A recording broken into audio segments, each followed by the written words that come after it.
സമയം ഏകദേശം 2:30 മണി കഴിഞ്ഞിരിക്കുന്നു. ഏറ്റുമാനൂർ അമ്പലത്തിലെ സ്ഥിരം വാച്ച്മാനായിരുന്ന കൃഷ്ണൻകുട്ടി തന്റെ പതിവ് ഡ്യൂട്ടി അവസാനിപ്പിച്ച് വീട്ടിലേക്ക് പോകാനായിട്ട് തയ്യാറെടുക്കുകയാണ്. തികച്ചും ശാന്തമായ ഒരു അന്തരീക്ഷം. അദ്ദേഹം പതിവ് പോലെ തന്നെ നിർമ്മാലയം തൊഴാനായിട്ട് അമ്പലത്തിന് മുന്നിലേക്ക് നടക്കുകയാണ്.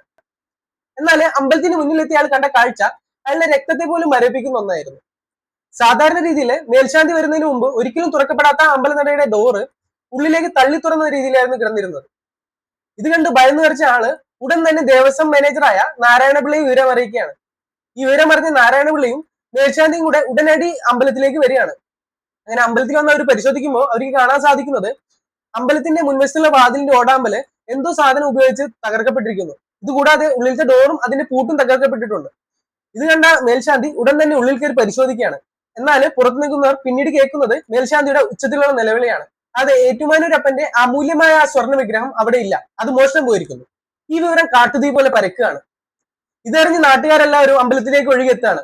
ഈ മോഷണം അന്നത്തെ മുഖ്യമന്ത്രിയായിരുന്ന ഇ.കെ. നായനാർക്ക് പോലും രാഷ്ട്രീയ പ്രതിസന്ധി ഉണ്ടാക്കുകയാണ്. അതുകൊണ്ട് തന്നെ പോലീസിന്റെ മേൽ അമിത സമ്മർദ്ദം വരികയാണ്. ഒരേ സമയം രാത്രി 7 പേര് കൃത്യമായി കാവൽ നിൽക്കുന്ന, അത്ര പെട്ടെന്നൊന്നും ആർക്കും തകർക്കാൻ സാധിക്കാത്ത അതീവ സുരക്ഷയുള്ള ഒരു അമ്പലമാണ് ഏറ്റുമാനൂർ ക്ഷേത്രം. ഗാർഡും മേൽശാന്തിയും ഒരുമിച്ച് വിചാരിച്ചാൽ മാത്രമേ ഈ അമ്പലത്തിന്റെ ശ്രീകോവിൽ തുറക്കാൻ സാധിക്കുമായിരുന്നുള്ളൂ. അതുകൊണ്ട് തന്നെ അമ്പലത്തിനുള്ളിൽ നിന്നും ഒരാളെ സഹായമില്ലാതെ ഈ മോഷണം സാധിക്കില്ലെന്ന് പോലീസ് ഉറപ്പിച്ചു. അങ്ങനെ അവര് മേൽശാന്തിയെയും സെക്യൂരിറ്റി ജീവനക്കാരെയും ചോദ്യം ചെയ്യുകയാണ്. അങ്ങനെ പോലീസുകാർ ഓരോരുത്തരെയും ചോദ്യം ചെയ്തു തുടങ്ങി. എന്നാൽ അവരിൽ നിന്നും അവർക്കൊന്നും ലഭിക്കുന്നില്ല. അങ്ങനെ ഈ പോലീസിനെ കൊണ്ടുവന്നാൽ മാത്രമേ ഈ അന്വേഷണം മുന്നോട്ട് പോകുമെന്ന് പോലീസ് ഉറപ്പിച്ച് പറയുകയാണ്. എന്നാൽ ക്ഷേത്രം ഭാരവാഹികളും നാട്ടുകാർ ഇതിനെ എതിർക്കുകയാണ്. നായ ഉള്ളിൽ കയറിയിട്ടുണ്ടെങ്കിൽ ക്ഷേത്രം അശുദ്ധമാകും എന്നായിരുന്നു അവരുടെ വാദം. എന്നാൽ ജനപ്രതിനിധികൾ ഇടപെട്ട് അവസാനം പോലീസ് നായയെ ഉള്ളിൽ കയറ്റാനായിട്ട് അനുവാദം വാങ്ങി കൊടുക്കുകയാണ്. അങ്ങനെ പോലീസ് നായയെ കൊണ്ടുവരികയാണ്. അമ്പലത്തിൽ കള്ളന്മാർ മറന്നു വെച്ചു എന്ന് വിചാരിക്കപ്പെടുന്ന ഒരു ടൂൾ ബോക്സിന്റെ മണം പിടിച്ച് പോലീസ് നായ ആദ്യം ഓടിച്ചെല്ലുന്നത് മേൽശാന്തി സ്ഥിരമായി കുളിക്കുന്ന അമ്പലക്കുളത്തിലേക്കാണ്. ഇതിനുശേഷം പോലീസ് അമ്പലത്തിന്റെ കിഴക്കേ നടവഴി ഓടി ബസ് സ്റ്റാൻഡിലേക്ക് ചെല്ലുന്നു. അതിനുശേഷം ബസ് സ്റ്റാൻഡിൽ നിന്ന് തിരിച്ച് അമ്പലത്തിനടുത്തുള്ള ഒരു ചായക്കടയിൽ വന്ന് നിൽക്കുന്നു. ഇത് കാണുന്ന പോലീസുകാർക്ക് കള്ളൻ തങ്ങളുടെ മുന്നിൽ തന്നെ ഉണ്ടെന്ന് തോന്നുകയാണ്. അങ്ങനെ പോലീസുകാര് ആ കുളം വറ്റിക്കാനായിട്ട് ഉത്തരവിടുകയാണ്. അങ്ങനെ കുളം വറ്റിച്ചു കഴിഞ്ഞപ്പോ പോലീസുകാർ വിചാരിച്ച പോലെ തന്നെ അവർക്ക് ആ കുളത്തിൽ നിന്നും ഒരു ഇരുമ്പ് പാര കിട്ടാണ്. അമ്പലത്തിന്റെ ഡോർ തകർക്കാൻ ഉപയോഗിച്ചു എന്ന് കരുതുന്ന ഒരു പാര കിട്ടാണ്. അങ്ങനെ അവരത് ആ ഡോർ പൊളിച്ചതുമായിട്ട് ഒത്തു നോക്കുകയാണ്. അങ്ങനെ ഈ പാര കൊണ്ട് തന്നെയാണ് ആ ഡോർ പൊളിച്ചതെന്ന് അവർ തീരുമാനിക്കുകയാണ്.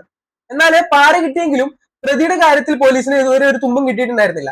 അതിനിടക്കാണ് അവിടെ നിന്നിരുന്ന ഒരു പോലീസുകാരന് ആ കുളക്കടലിൽ നിന്നും ഒരു പേപ്പർ കഷ്ണം കിട്ടുന്നത്. അത് ഒരു നോട്ട്ബുക്കിന്റെ പേപ്പർ ആയിരുന്നു. പാര പൊതിഞ്ഞുകൊണ്ട് വരാൻ ഉപയോഗിച്ചെന്ന് കരുതപ്പെടുന്ന ഒരു പേപ്പർ. ആ പേപ്പറിൽ ഒരു കുട്ടിയുടെ പേരും ഡീറ്റെയിൽസും രേഖപ്പെടുത്തി വെച്ചിരുന്നു. തിരുവനന്തപുരം അതിർത്തിയായ പാറശാലയിലുള്ള ഒരു കുട്ടിയുടെ പേരും ഡീറ്റെയിൽസും ആണ് ആ പേപ്പറിൽ നിന്ന് അവർക്ക് കിട്ടിയത്. എന്നാൽ കോട്ടയത്ത് നടന്നൊരു മോഷണവും തിരുവനന്തപുരത്തെ ഒരു സ്കൂളിലുള്ള കുട്ടിയും തമ്മിൽ എന്താണ് ബന്ധമെന്ന് പോലീസ് ചിന്തിക്കുകയാണ്. എന്നാൽ ഒരു നിമിഷം പോലും കളയാതെ അവരുടൻ തന്നെ പാറശാലയിലേക്ക് തിരിക്കുകയാണ്. അങ്ങനെ പോലീസുകാർ പാറശാലയിലെത്തി ആ കുട്ടിയുടെ വീട് കണ്ടുപിടിക്കുകയാണ്. അങ്ങനെ പോലീസുകാരെ വീട്ടിലേക്ക് കയറി ചെല്ലുകയാണ്. വീട്ടിലേക്ക് കയറി ചെല്ലുമ്പോൾ അവിടെ ഉണ്ടായിരുന്നത് ആ കുട്ടിയും കുട്ടിയുടെ അമ്മയും മാത്രമാണ്. അതിദാരിദ്ര്യത്തിലുണ്ടായിരുന്ന ഒരു കുടുംബമായിരുന്നു അത്. പോലീസുകാരെ കണ്ടപ്പോൾ തന്നെ ആ കുട്ടിയും ആ അമ്മയും ഭയന്ന് വിറയ്ക്കുകയാണ്.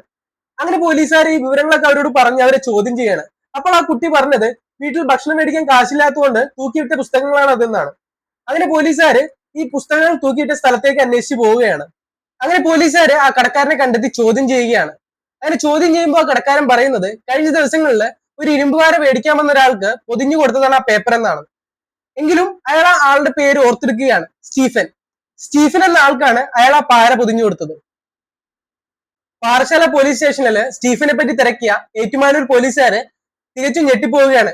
കാരണം ഇയാൾ സാധാരണ ഒരു മോഷ്ടാവ് മാത്രമായിരുന്നില്ല. അടുത്തിടെ പാറശാലയിൽ വെച്ച് നടന്ന ഒരു കൊലപാതകത്തിലെ പ്രതി കൂടിയായിരുന്നു സ്റ്റീഫൻ. മോഷണം നടത്തുന്നതിന്റെ ഇടയിൽ തങ്ങളെ ഒറ്റിക്കൊടുക്കുമെന്ന് കരുതിയിട്ട് തന്റെ സഹായിയായിരുന്ന രവീന്ദ്രൻ എന്നയാളെ സ്റ്റീഫനും കൂട്ടാളികളും ചേർന്ന് കൊന്നുകളഞ്ഞിരുന്നു. അങ്ങനെ പോലീസുകാർ സ്റ്റീഫന് വേണ്ടി വലവിരിക്കുകയാണ്. അങ്ങനെ അയാളെ ജീവനോടെ കസ്റ്റഡിയിൽ എടുക്കുകയാണ്. അങ്ങനെ കസ്റ്റഡിയിൽ എടുത്ത് സ്റ്റീഫനെ ചോദ്യം ചെയ്യുകയാണ്. എന്നാൽ ആദ്യമൊന്നും ഇയാൾ ഈ കുറ്റം സമ്മതിക്കുന്നുണ്ടായിരുന്നില്ല. എന്നാൽ തെളിവുകൾ ഒന്നൊന്നായി ഇയാളെ മുന്നിലേക്ക് വെക്കുമ്പോൾ അയാൾക്ക് നിഷേധിക്കാൻ ഒരു കാരണവശാലും സാധിക്കുമായിരുന്നില്ല. തുടർന്ന് അയാൾ പോലീസുകാരോട് നടന്ന സംഭവങ്ങൾ ഒന്നൊന്നായി വിവരിക്കുകയാണ്. എന്നാൽ ഈ വിവരണം ഒരു സിനിമയെ പോലും വെല്ലുന്ന ഒന്നായിരുന്നു. സ്റ്റീഫൻ ഒരു ഡ്രൈവർ ആയിരുന്നു. സ്വന്തമായി വാഹനം വാങ്ങാനായിട്ട് കുറച്ചധികം പണം വേണം. അങ്ങനെ ഇരിക്കുമ്പോഴാണ് പത്രത്തിൽ ഏറ്റുമാനൂർ അമ്പലത്തിലെ 7.5 പൊന്നാനയെ പറ്റിയുള്ള വിവരം അയാൾ കാണുന്നത്. അങ്ങനെ 7.5 പൊന്നാന മോഷ്ടിക്കാനായിട്ടാണ് അയാൾ അമ്പലത്തിലേക്ക് വരുന്നത്. ഇതിനു വേണ്ടിയിട്ട് ആഴ്ചകൾക്ക് മുമ്പ് തന്നെ അയാൾ ഏറ്റുമാനൂർ അമ്പലത്തിന്റെ പരിസരത്ത് എത്തുകയാണ്. അവിടെ എത്തിയിട്ട് ഏറ്റുമാനൂർ അമ്പലത്തിന്റെ ചുറ്റുപാടും അവിടുത്തെ സെക്യൂരിറ്റി സിസ്റ്റം എല്ലാം അയാൾ മനസ്സിലാക്കുകയാണ്. എന്നാൽ ഉത്സവ തിരക്കിന്റെ ഇടയിൽ ആയതുകൊണ്ട് തന്നെ അയാൾ ആരും ശ്രദ്ധിക്കുന്നില്ല. അങ്ങനെ അയാൾ എല്ലാം മനസ്സിലാക്കി പോവുകയാണ്. അങ്ങനെ ഈ മോഷണം നടത്താൻ അയാൾ തീരുമാനിച്ച ദിവസം വന്നെത്തി. അങ്ങനെ അയാൾ ആ അമ്പലത്തിലേക്ക് ചെല്ലുകയാണ്. അങ്ങനെ മോഷ്ടിക്കാൻ അവിടെ എത്തിയ ആള് ക്ഷേത്രം മൊത്തത്തിലൊന്ന് നിരീക്ഷിക്കുകയാണ്.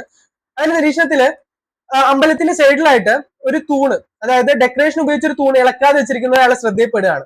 അങ്ങനെ അയാൾ അവിടെ വെയിറ്റ് ചെയ്യുകയാണ്. ഏകദേശം 9:30 മണിക്ക് അവിടെ അത്താഴപൂജ നടക്കുമെന്നും ആ സമയത്ത് അതിലെ ചാടുകയാണെങ്കിൽ ആരും അറിയില്ല എന്ന് അയാൾക്ക് മുൻകൂട്ടി അറിയാമായിരുന്നു.